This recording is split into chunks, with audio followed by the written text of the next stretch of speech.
Zalci, 15 companheiros de segundos. mesa, senadores e senadoras, ouvintes, é um prazer estar aqui com vocês. Eu tenho uma apresentação aqui para dar um pouco de contexto aos senhores sobre um assunto que é tão pertinente, que está em voga nos dias de hoje. A gente está enfrentando aí um desafio grande na iminência da regulação para tratar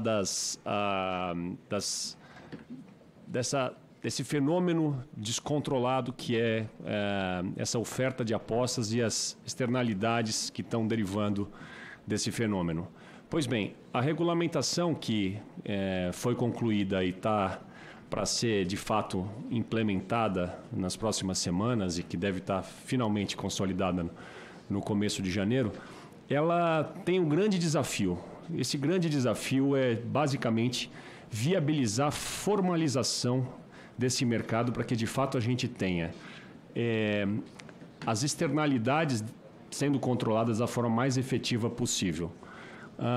Hoje, o que a gente vivencia é uma situação de absoluto limbo enquanto a regras, né? A gente não tem ali uma conduta padrão.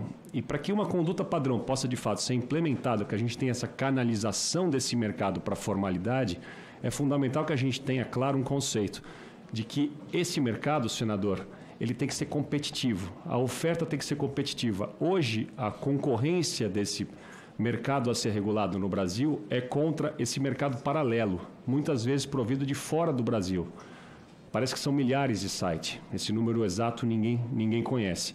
Fato é que, para que a gente tenha uma concorrência saudável e possa formalizar esse mercado, é importante que esse mercado seja competitivo. Para que ele seja competitivo, a tributação, se não for a principal, é uma das principais medidas que tem que ser acertadas. E dando contexto para os senhores, eu vou passar rapidamente pela apresentação. O Instituto representa basicamente os operadores, a gente está falando de operadores com experiência nessa indústria, em outras jurisdições e que acompanham ativamente os diálogos e a evolução da regulamentação, das discussões sobre regulamentação e como que de fato esse mercado vai se internalizar no Brasil, né? Só passando rapidamente, dando contexto, esses impostos que a gente está discutindo, né, o que passou no PLP na Câmara dos Deputados, ele de certa forma, a gente já tem alguma coisa semelhante, né? Pelo projeto que foi aprovado nessa casa anteriormente, a gente já tem 12% de imposto direto, que a gente poderia chamar de imposto seletivo. Essa carga tributária, dentro do contexto do marco regulatório, já representa um desafio para a gente chegar aqui nesse gráfico. Eu gostaria de mostrar para os senhores.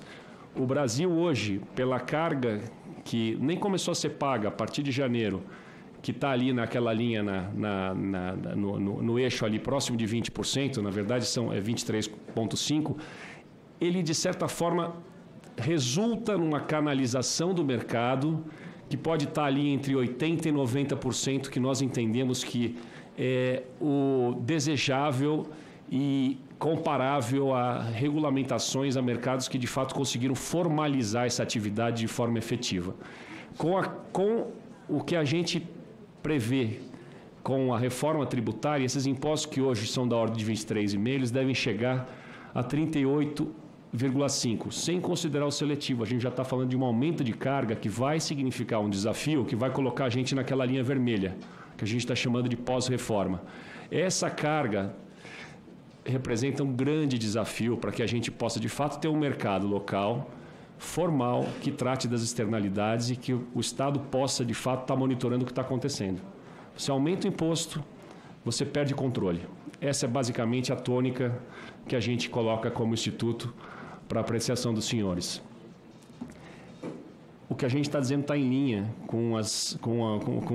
inclusive com a manifestação formal do Ministério da Fazenda enquanto a questão do imposto seletivo. E na nossa, só fazendo o gancho que o senhor comentou, a gente apresentou sugestões a essa casa, tanto para a supressão dessa questão desse imposto seletivo específico para a atividade, quanto para a gente ter uma alíquota mais razoável dentro desse contexto. Obviamente que quanto menor essa alíquota for, mais fácil para que a gente faça, de fato, tenha um mercado que seja competitivo. Esse é basicamente o nosso ponto como Instituto Brasileiro de Jogo Responsável.